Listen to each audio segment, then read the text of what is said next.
Jangan merasa cukup dengan yang wajib saja. Nah, sebagaimana kita sudah bahas di pertemuan sebelumnya, yang wajib-wajib ini kan ada kurang-kurangnya, ada cacat-cacatnya. Nah, maka amalan sunnah itulah yang nanti akan menumbuknya, yang akan menambalnya, yang akan memperbaiki kekurangan amalan wajib tersebut. Nah, jadi sesama kita kok memang berlomba-lomba dalam kebaikan, Bapak Ibu. Salah saya kita sholat sunat, salah saya kita sholat wajib gitu kan. Kita cari orang sholat sunat, sholat sunat dulu gitu, Bapak Ibu. Tadangnya kawan misalnya, kamu puasa lah bisa, puasa Senin Kamis, puasa dulu gitu, Bapak Ibu. Seperti itu. Jadi melihat orang berbuat baik, maka jadikan itu motivasi bagi kita untuk melakukan hal serupa. Nah, ini yang paling bagus. Ini baru orang yang punya semangat dalam kebaikan. Sabbih isma rabbikal a'la alladhi khalaqa fasawwa. A'udzu billahi minasyaitonir rajim. Bismillahirrahmanirrahim. Assalamualaikum warahmatullahi wabarakatuh.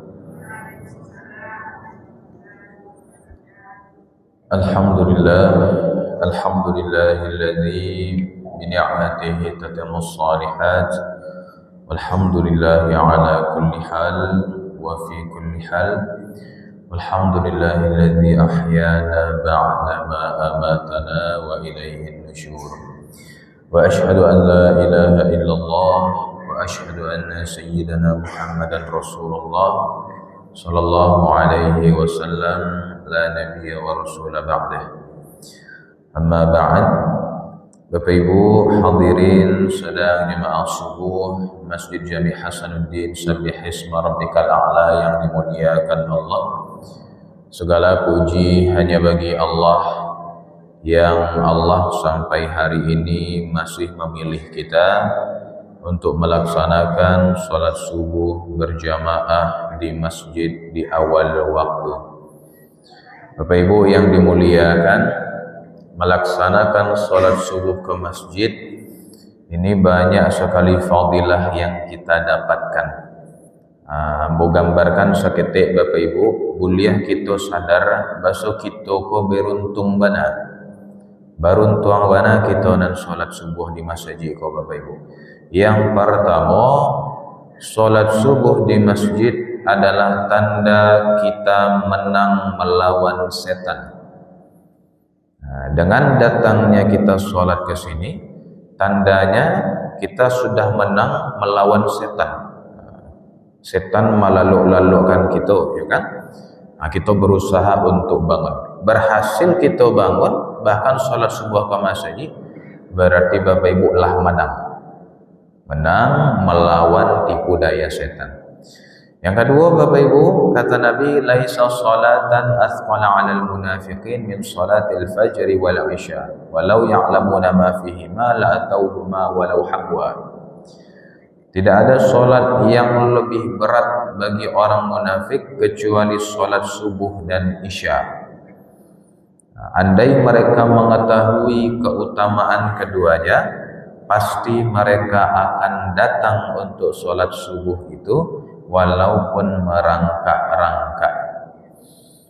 Jadi yang kedua Bu, Pak, sholat subuh kita di masjid tandanya kita bukan orang munafik. Jadi kalau dia mencari kita munafik atau indahnya, cari adalah sholat subuhnya. Kalau sholat zuhur, asar, maghrib itu tantangannya kecil, minim. Tapi kalau sholat subuh, di sekolah pembuktian orang beriman atau indahnya. Jadi kalau dia mencari orang Islam Bapak Ibu, cari pas sholat rayu, sholat Idul Fitri atau sholat Idul Adha. Tapi kalau dia mencari orang yang beriman, cari ketika sholat subuh. Bapak Ibu, kemudian yang ketiga, pahalanya luar biasa Bapak Ibu. Dalam hadis Nabi sampaikan, rakaatan minal fajr khairum minad dunya wa ma fiha. 2 rakaat salat sunnah fajar itu lebih baik daripada dunia dan seisinya. Ikon ndak 2 rakaat solat subuhnya dah, 2 rakaat solat sunnahnya. Nah hazan apa kita tadi, kita solat sunnah 2 rakaat, sudah tu qamat baru kita solat subuh. Dan 2 rakaat tu Bapak Ibu itu lebih baik daripada dunia dan seisinya. Maka baru untung memang Bapak Ibu orang-orang pilihan saja yang dihadirkan kemari. Maka bagi kita semua, mari kita istiqamah konsisten untuk melaksanakan sholat subuh. Ustaz, tapi hari hujan-hujan Ustaz dingin. Justru hari hujan-hujan tu tambah gadang pahalanya. Dingin-dingin sakit kan ada jaket, hujan kan ada payung, ya kan? Ambo saja dari pisang ke Bapak Ibu. 1/2 jam dari siko paling capek. 1/2 jam dari siko paling capek. Maka insya Allah kalau kita memang meniatkan, pasti Allah beri kemudahan. Mudah-mudahan kita bisa senantiasa konsisten melaksanakan sholat subuh. Kita bisa ajak juga kawan-kawan kita ramaikan masjid kita sampai akhir hayat menjemput kita. Amin ya rabbal alamin. Dan salawat dan salam kepada baginda Rasulullah sallallahu alaihi wasallam. Yang terhormat Ketua Pengurus Masjid MJHS dan jajaran pengurusnya, yang terhormat para tokoh masyarakat Tunku Tigo Sajarangan Didik Mama Alim Ulama Syariah Bandai, kapai tampai batanyo kapulang tampai kaba barito. Yang terhormat ustaz-ustaz kita yang senantiasa standby mendampingi dan mengimami salat-salat kita, umumnya kepada seluruh jamaah, tidak disebut nama dan gelar, insya Allah kita semua dimuliakan Allah. Amin ya rabbal alamin. Lai sehat-sehat sadunya Bapak Ibu. Alhamdulillah. Bapak Ibu, kita lanjutkan bahasan kita dalam kitab Al-Arba'in An-Nawawiyah, yang kita sudah memasuki hadis yang ke-25 dari 42 hadis yang dimuat dalam kitab tersebut. Nah, Bapak Ibu, sebelumnya kita bacakan dulu firman Allah, Quran surah An-Nisa ayat 114. Na'udzubillahi minasyaitonirrajim. La khaira fi katsirin min najwahum illa man amara bi shadaqatin aw ma'rufin aw islahin bainan nas. Wa may yaf'al dzalika ibtigha'a mardatillahi fasawfa nu'tihi ajran 'azima. Tidak ada kebaikan dari banyak pembicaraan rahasia mereka kecuali pembicaraan rahasia dari orang yang menyuruh orang bersedekah atau berbuat kebaikan atau mengadakan perdamaian di antara manusia. Barang siapa berbuat demikian karena mencari ridha Allah, maka kelak akan kami berikan pahala yang besar. Bapak Ibu, hadis yang ke-25 ini diriwayatkan dari sahabat yang bernama Abu Dzar. Nah, an Abi Dzar radhiyallahu anhu aidan anna nasan min ashabi Rasulillah sallallahu alaihi wasallam. Dari Abu Dzar radhiyallahu anhu, ia berkata, sekelompok sahabat datang kepada Rasulullah. Qalu lin nabi, kemudian mereka bertanya kepada Nabi. Nah, apa yang ditanya sekelompok sahabat tersebut? Ya Rasulullah, zahaba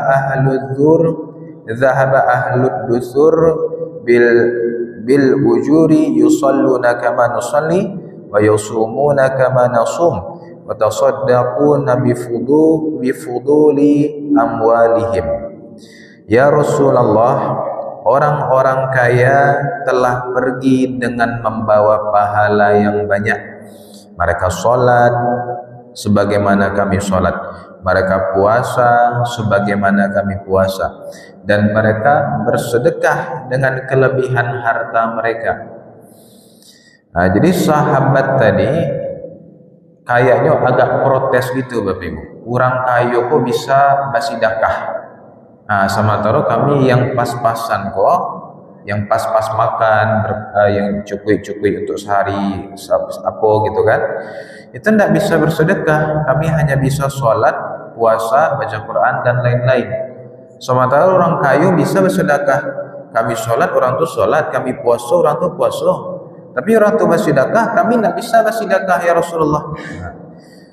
Maka Nabi pun mengatakan, Bapak Ibu, qal awalaysa qad ja'alallahu lakum ma tasaddaquna inna bikulli tasbihatin sadaqah wa kulli takbiratin sadaqah wa kulli tahmidatin sadaqah wa kulli tahlilatin sadaqah. Rasulullah pun mengatakan, bukankah Allah telah menjadikan bagi kalian banyak jalan untuk bersedekah? Sesungguhnya setiap tasbih adalah sedekah. Subhanallah, subhanallah, subhanallah. Setiap takbir adalah sedekah. Allahu Akbar, Allahu Akbar, Allahu Akbar, Allahu Akbar. Setiap tahmid adalah sedekah. Alhamdulillah, alhamdulillah. Setiap tahlil adalah sedekah. La ilaha illallah, la ilaha illallah. Wa amru bil ma'ruf sadaqah wa nahyun an munkarin sadaqah. Segala amar ma'ruf adalah sedekah dan setiap mencegah dari yang mungkar adalah sedekah. Bahkan kata Nabi, wa fi but'i ahadikum sedekah. Dan bahkan berhubungan intim suami istri itu juga adalah sedekah. Nah, Bapak Ibu, para sahabat pun terheran-heran. Qalu ya Rasulullah, wahai Rasulullah, ayati ahaduna syahwatahu wa yakunu lahu fiha ajrun? Apabila kami melampiaskan syahwat kami kepada istri kami, apakah kami mendapatkan pahala dari situ ya Rasulullah? Qal ara'aitum law wada'aha fi haramin akana 'alaihi fa wizrun? Bukankah kalau kalian melakukannya ke jalan yang haram, kalian melampiaskannya ke jalan yang haram, bukankah kalian mendapatkan dosa? Fakadzalika idza wada'aha fil halal kana lahu ajrun. Maka jika kalian lampiaskan kepada yang halal akan menjadi pahala bagi kalian. Nah, Bapak Ibu hadirin yang dimuliakan Allah, ini hadis yang luar biasa, sangat banyak pelajaran yang bisa kita petik dari hadis ini. Yang pertama Bapak Ibu, bagaimana para sahabat itu benar-benar fastabiqul khairat. Apa itu? Berlomba-lomba dalam kebaikan. Jadi memang para sahabat itu saling berusaha agar saling mengungguli seperti itu. Dia pengen amalan mereka itu yang banyak, yang bagus seperti itu, tapi tentu niatnya hanya karena Allah, Bapak Ibu. Ini nampak dari pertanyaan sahabat tadi, yang mereka protes. Orang kaya bisa bersedekah, sementara kami tidak. Berarti kan mereka bersemangat dalam kebaikan. Dan mereka ingin mendapatkan keutamaan yang besar. Maka demikianlah hebatnya orang-orang dulu, yakni berlomba-lomba dalam kebaikan, bersemangat dalam beramal, Bapak Ibu. Ini bisa menjadi motivasi bagi kita memperbanyak amalan-amalan sunnah. Jangan merasa cukup dengan yang wajib saja. Sebagaimana kita sudah bahas di pertemuan sebelumnya, yang wajib-wajib ini kan ada kurang-kurangnya, ada cacat-cacatnya. Maka amalan sunnah itulah yang nanti akan menumbuknya, yang akan menambalnya, yang akan memperbaiki kekurangan amalan wajib tersebut. Jadi sesama kita kok memang berlomba-lomba dalam kebaikan, Bapak Ibu. Selesai kita sholat sunat, selesai kita sholat wajib gitu kan, kita cari orang sholat sunat dulu gitu, Bapak Ibu. Kadang-kadang kawan misalnya, kamu puasa lah bisa, puasa Senin Kamis, puasa dulu gitu, Bapak Ibu. Seperti itu. Jadi melihat orang berbuat baik, maka jadikan itu motivasi bagi kita untuk melakukan hal serupa. Ini yang paling bagus. Ini baru orang yang punya semangat dalam kebaikan. Ndak pasrah-pasrah saja, ambos lagi kota lo ambonyo gitu kan. Dia bari mana mangarajuan itu harus dipaksakan, Bapak Ibu. Harus ditimbulkan motivasi. Ini baru hamba-hamba yang dibanggakan oleh Allah Subhanahu wa ta'ala. Nah, Bapak Ibu yang dimuliakan Allah, kemudian pelajaran yang kedua yang kita ambil, Sedekah itu biasanya kita pahami mengeluarkan harta, ya kan? Nah, itu yang kita pahami selama Bapak Ibu. Rupanya kata Nabi, kullu ma'rufin sadaqah. Segala amal baik itu adalah sedekah. Segala amal perbuatan baik itu adalah sedekah. Nah, dan Nabi menggambarkan kalian berzikir subhanallah subhanallah alhamdulillah Allahu akbar itu adalah sedekah. Amal ma'ruf kalian, ya kan? Kita melakukan amal soleh apapun bentuknya, amal kebaikan, kita buang sampah pada tempatnya, kita geser ada pohon yang menghalangi jalan, ya kan? Bahkan kata Nabi, Bapak Ibu, kita berwajah cerah kepada saudara kita, menunjukkan wajah cerah kepada saudara, itu juga sedekah, Bapak Ibu. Segala amal baik termasuk wa nahyu 'anil munkar, menahan diri dari kemungkaran, mencegah kemungkaran. Ada orang mau berbuat dosa, kita cegah, kita ingatkan. Bahkan mencegah diri kita sendiri berbuat dosa, kita rencana ke Bapak Ibu kok, nah kita tahan Bapak Ibu, itu juga sedekah. Maka semua amal kebaikan itu adalah sedekah, termasuk apabila kamu melampiaskan syahwat kepada istri. Nah, berhubungan suami istri pun itu kata Nabi adalah sedekah. Maka segala bentuk amal kebaikan itu adalah sedekah. Nah, maka sahabat bertanya, ya Rasulullah, berhubungan intim sedekah ya Rasulullah? Benar kata Nabi. Nah, sebab kalau kalian lampiaskan kepada yang haram kan dia dosa. Berarti kalau lampiaskan kepada yang halal berarti dia bernilai pahala. Nah, Bapak Ibu yang dimuliakan, termasuk senyum kepada saudara. Senyum kamu kepada saudara kamu adalah sedekah. Nah, tapi jangan sedekah kita senyum-senyum saja, Bapak Ibu. Boleh rajin sedekah Ustaz, ya kan? Kiranya senyum saya taruh itu hari kan, senyum Pepsodent gitu. Nah, tentu dengan senyum saya tidak cukup untuk membangun umat gitu, Bapak Ibu. Nah, tentu ada yang harus kita keluarkan dari dompet gitu, seperti itu. Nah, Bapak Ibu yang dimuliakan, maka yang Nabi sampaikan dalam hadis ini adalah bersedekahlah sebanyak-banyaknya dengan cara yang kita mampu. Nah, kalau orang kaya tentu bisa dengan uang bersedekahnya, maka kita bisa dengan tenaga, bisa dengan pikiran, bisa dengan lisan kita, ya kan? Nah, Bapak Ibu unggulnya 5, maka bersedekahlah dari situ. Ambo barangkali sebagai seorang dai mubalik dari lisan ambo lah ambo bersedekah, ya kan?